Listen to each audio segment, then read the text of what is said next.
Hello, hello cuties. Welcome back to my channel. Today I prepared an interesting book for you. It is called Traditional Russian Fairy Tales Reflected in Lacquer Miniatures, and it is fully translated. So I thought it's going to be interesting for you. I bought it especially for this channel to read you something traditional from my country, and I think it's really nice way to learn, and also I hope you will fall asleep today.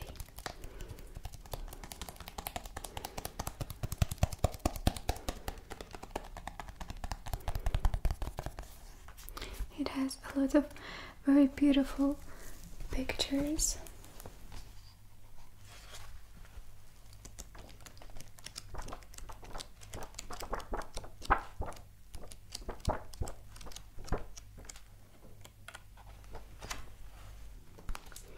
And I will show them to you later.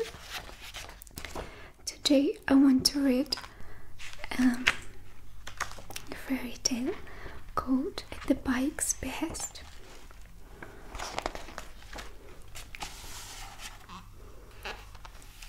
So here I have a really nice painted picture, really beautiful.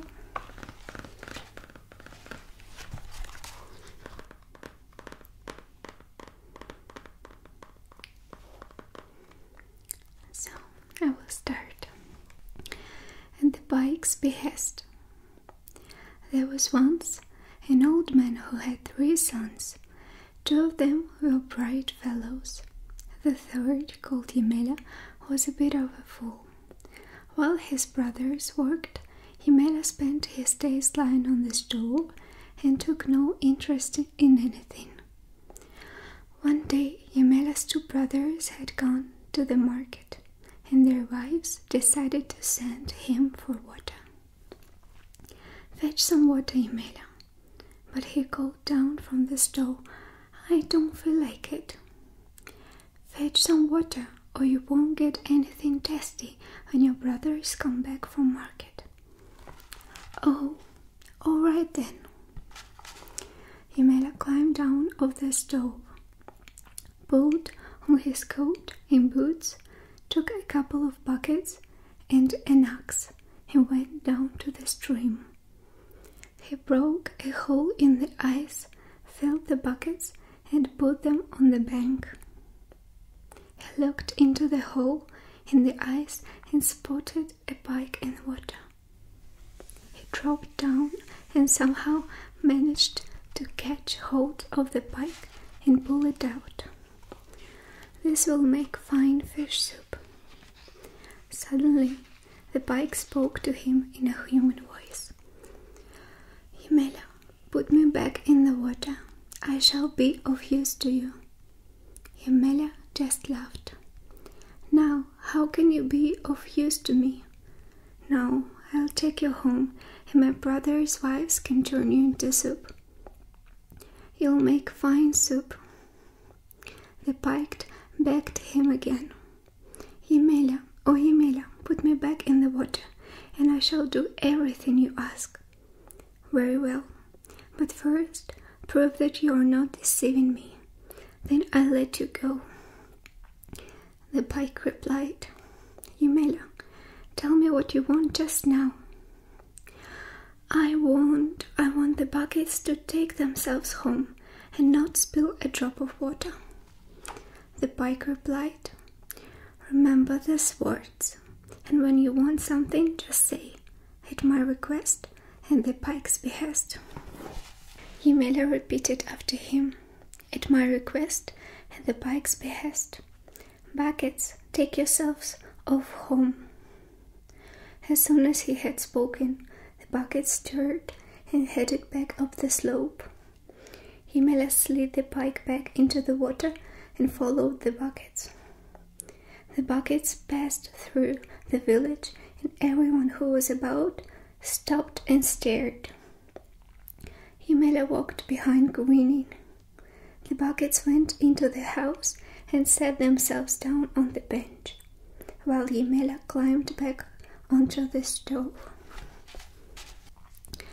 After a time, his sisters-in-law called out, "Yemela, why are you lying down? Go and chop some firewood." "I don't feel like it." "Chop some firewood, or you won't get anything tasty when your brothers come back from market." Yemela climbed unwillingly down from the stove. Then he remembered about the pike and quietly said, "At my request, at the pike's behest, go axe and chop wood, and firewood come into the house, and stack yourself by the stove." The axe sprang up from under the bench, flew out into the yard, and chopped the wood in the blinking of an eye. The chopped wood came inside and stacked itself by the stove. After a time, Yemela's sister-in-law called out, "Yemela, we've run right out of wood. Go into the forest and cut some." But he called down from the stove, "What are you here for?" "What do you mean? It's not our job to go into the forest for wood." "I don't feel like it." "Well, then you won't get anything tasty." There was nothing for it. Yemela climbed down off the stove, put on his coat and boots, took a rope and an axe. He went out into the yard and sat in the sledge. "Hey, you women, open the gate." His sister-in-law shouted, "Why are you sitting in the sledge, you fool, when you haven't harnessed up the horse?" "I don't need a horse." The women opened the gate, and Yemela quietly said, "At my request, at the pike's behest, sledge, carry me to the forest." The sledge stirred and sped out of the gate, so fast that a horseman would have been left behind. To get to the forest through, Yemela had to go through the town, and he knocked down quite a few people who failed to get out of the way in time. The townsfolk shouted, "Catch him! Stop him!" But Yemela urged his sledge on even faster. He came to the forest. "At my request, at the pike's behest, axe, cut down firewood, as dry as you can find. Firewood, tie yourself in bundles and stack yourself in the sledge." Then Yemela had the axe, cut him a cudgel so big and heavy he could hardly lift it. He got back on the sledge and, "At my request, at the pike's behest, sledge, carry me back home." The sledge started back. Again, Yemela had to go through the town where he had knocked people down, but this time they were expecting him. The men seized Yemela and dragged him from the sledge. They beat and cursed him. Yemela saw he was in real trouble and quietly said, "At my request, at the pike's behest, up cudgel and give them a thrashing." The heavy cudgel sprang up and battered the men until they fled. Ivan drove home and climbed back onto the stove. In time the Tsar himself came to hear of Yemela's deeds, and he sent one of his officers to find him and bring him to the palace. The officer drove into the village, came into the house where Yemela lived, and asked, "Are you Yemela the fool?" "What's it to you?" came the voice from the stove. "Get dressed quickly. I am to take it to the Tsar." "I don't feel like it." At that, the officer lost his temper and slapped Ymela on the cheek, and Ymela quietly said, "At my request and the pike's behest, up cudgel and give him a thrashing." The heavy cudgel sprang up and battered the officer, who barely managed to get away. The Tsar was surprised that his officer had not managed to deal with Ymela, and called his grandest courtier. "Fetch Ymela the fool here to the palace, or else I'll have your head from your shoulders." The grandest courtier bought raisins, prunes, and spice cakes and went off the village. He went into the house, and there he asked the woman what Ymela liked. Our Ymela likes it when people ask him kindly and promise him a fine outfit. Then he'll do whatever you ask. The grandest courtier gave Ymela the raisins, prunes, and spice cakes, and said, "Ymela, my boy, why are you lying here on the stove? Let's go and see the Tsar. I'm warm enough where I am. Ymela, my boy, there'll be good things to eat and drink at the palace. Come on, let's go." "I don't feel like it. Ymela, my boy, the Tsar will give you a fine kaftan and a hat and boots." Ymela thought and thought. "Very well, you go on ahead and I shall be right behind you." The grandest courtier drove off, but Ymela stayed lying down and just said, "At my request, at the pike's behest, Stow, carry me to the Tsar." At that, the joints between the logs of the house sprang apart, the roof shook, one wall fell away, and the stove lumbered out into the street and off down the road, straight to the palace. The Tsar happened to look out of the window and was astonished. "What's this wonder?" The greatest courtier replied, "That's Ymela coming to see you on his stove." The Tsar went out onto the porch. "Well, Ymela, I heard a lot of complaints against you. You've knocked down a lot of people. Why did they get in front of my sledge?" At the moment, the Tsar's daughter, Princess Maria, looked out of the window. Ymela saw her in the window and said quietly, "At my request, at the pike's behest, make the Tsar's daughter fall in love with me." Then he added, "And Stow, carry me home."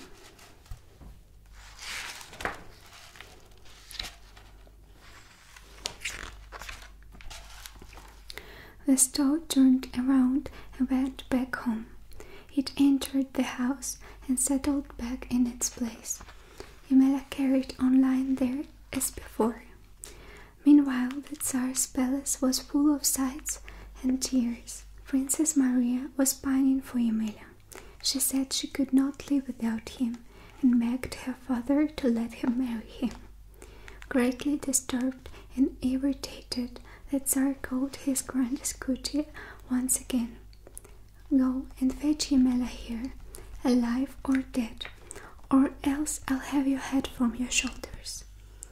The grandest courtier bought sweet wines and different delicacies and went off to the village. He went into the house and regaled Ymela with all of them. Ymela ate and drank his fill, then turned over and fell asleep. The grandest courtier carried him out of his carriage and drove him to the palace. The Tsar immediately ordered his men to bring a large barrel with iron hoops. They placed Ymela and Princess Maria inside, sealed the barrel up and tossed it into the sea. Eventually, the buffeting woke Ymela up. He found himself somewhere dark and cramped and groaned. "Where on earth am I?" "Alas, dear Ymela," a voice answered, "we have been sealed up in a barrel and thrown into the sea." "And who are you?" "I am Princess Maria." Then Ymela said, At my request, at the pike's behest, strong winds drive this barrel to the shore onto the yellow sands. The strong winds blew, the sea arose and tossed the barrel out onto the shore, onto the yellow sands. Yumela and the princess climbed out. "Dear Yumela, where shall we live? Build us some kind of a hut." "I don't feel like it." The princess begged him to do it, and he said, "At my request and the pike's behest, build me a palace of stone with a roof of gold." No sooner had he spoken than a palace of stone appeared with a roof of gold.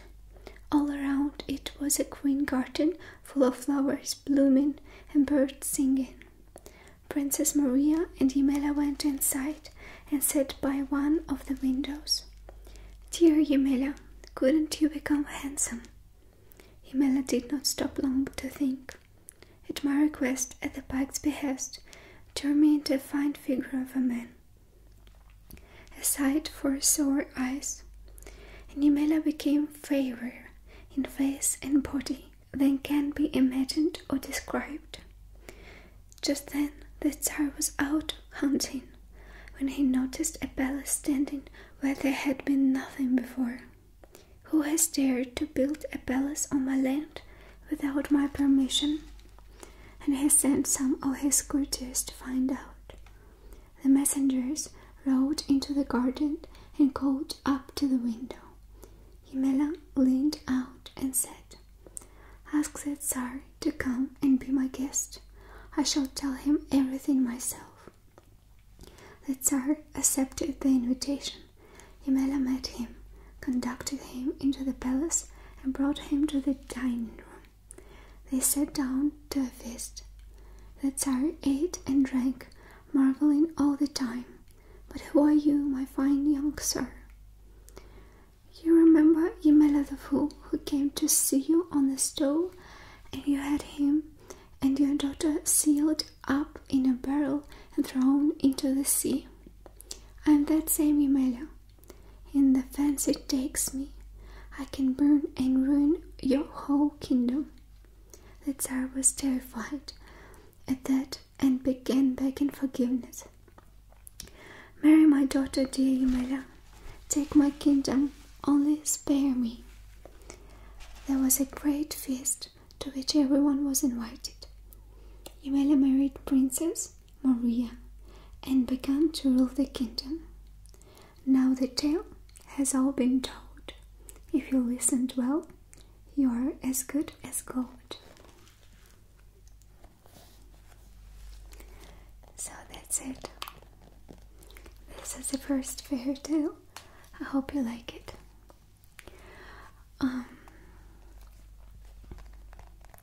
Anyways, we should always remember that these stories and fairy tales are pretty old and can have some kind of weird things that we cannot be agree now. But yeah, I hope you like it, and if you like it, I will read you more, because here I have a lot more.